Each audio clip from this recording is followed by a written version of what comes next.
Muchas gracias, María Marván, por seguir aquí conversando en el Asalto a la Razón. Gracias por tu paciencia. Con muchísimo gusto. Gracias a ti por la invitación.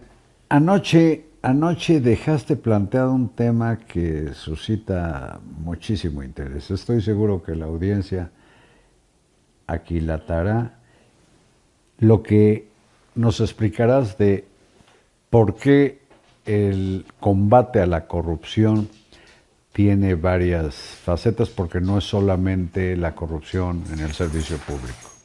Y porque no puede estar en una sola institución. Si pensamos en el fenómeno de corrupción, tenemos que pensar en la investigación de las acciones del gobierno, en el análisis de las mismas, en la sanción y en ese sentido tomar medidas correctivas para que no vuelva a suceder. Ya nada más en lo que te estoy diciendo está involucrado lo que hoy es la Secretaría de Función Pública, debe estar involucrada la Fiscalía General de la República, debe estar involucrada la Auditoría Superior de la Federación y en última instancia, la Fiscalía hace la investigación, la presenta al juez y se determina si hay delito o no hay delito. Y quizás también el SAT y la Unidad de Inteligencia Financiera y la policía y el Poder Judicial. Así es. Si no pensamos en una estructura anticorrupción, la verdad es que no estamos pensando en combatir la corrupción. Una sola dependencia del Poder Ejecutivo no se puede hacer cargo del problema. Exactamente. Ese es el tema. Ahora, dime, con tu experiencia, socióloga por la UNAM, politóloga, doctorada en politología en una universidad fundada por la izquierda alemana en Nueva York, cuyo nombre ya no recuerdo, pero te has especializado en constitucionalidad por los fenómenos que estamos viviendo en México y todo indica que estamos en una crisis constitucional, María. ¿Cuál es tu percepción? Quizá valdría la pena un poco definir crisis constitucional. ¿Qué quiere decir? Que estamos en un momento en el que el texto constitucional no nos alcanza para dar respuestas a lo que estamos viendo y está pasando.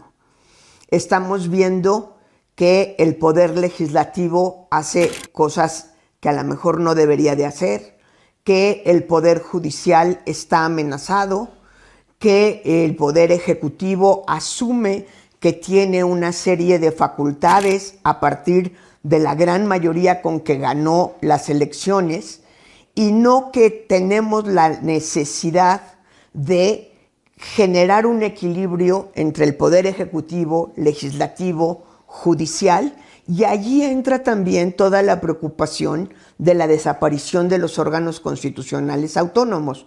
Como decíamos ayer... Pero perdóname que te interrumpa, en este problema que defines como crisis constitucional hay que anotar también el rosario de desacatos a mandatos judiciales que se han dado, el más extremo, el de la Presidenta de la República, para, pues inclusive qué raro, le consulta al Congreso si puede o no desacatar y el Congreso le dice sí. Y el Congreso contesta.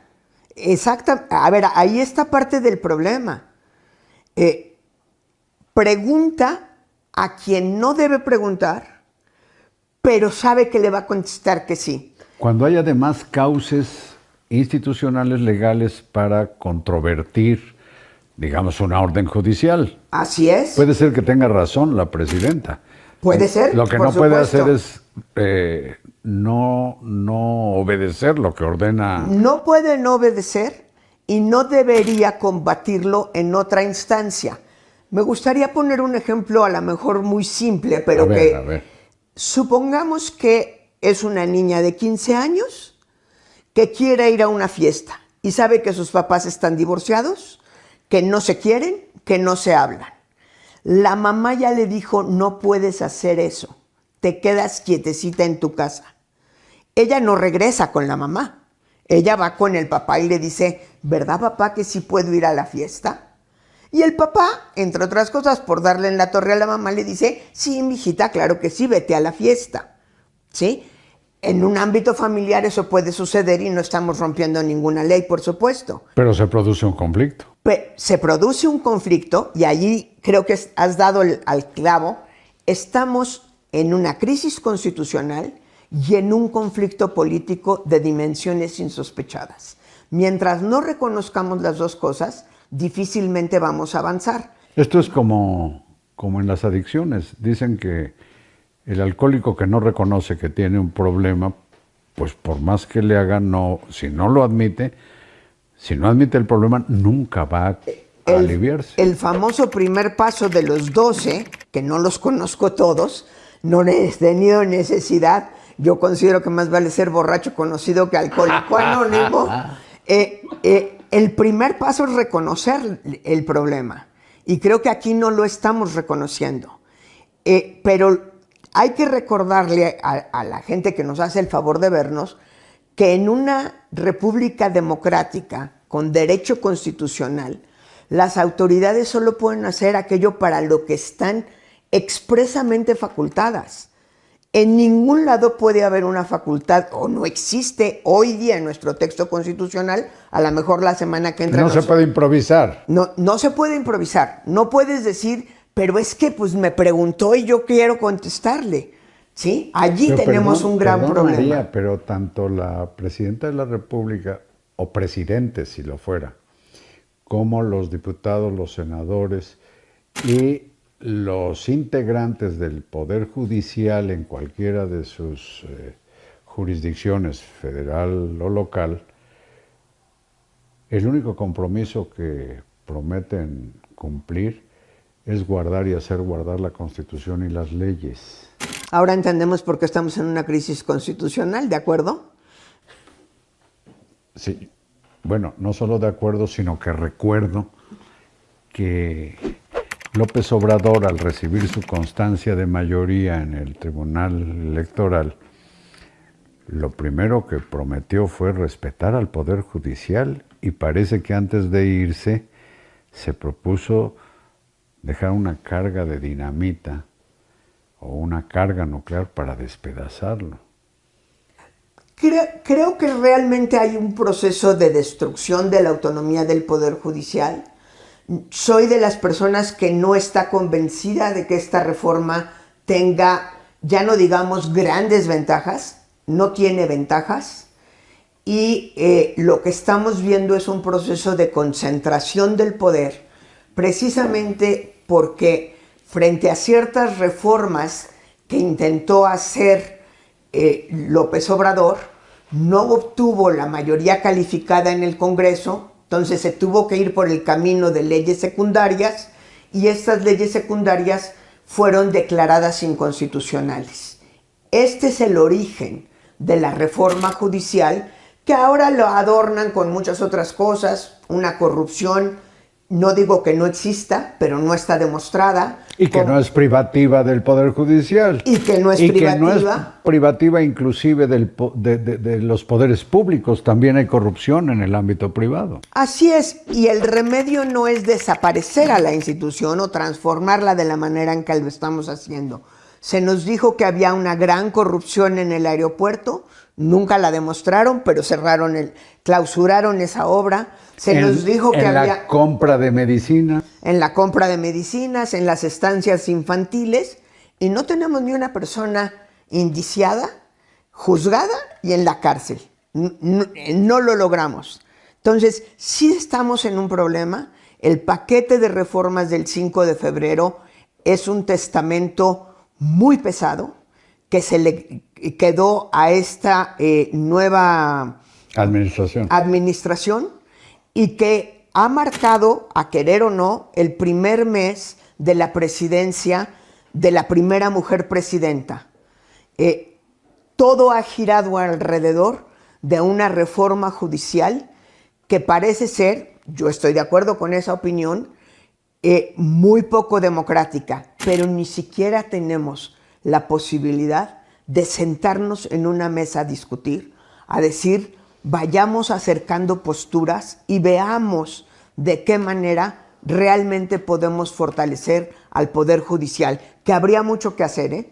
Que es parte de lo que quizás quiso decirle la maestra Ifigenia Martínez a la presidenta Claudia Sheinbaum y que no pudo leer cuando le hace un llamado al diálogo con todas las fuerzas políticas.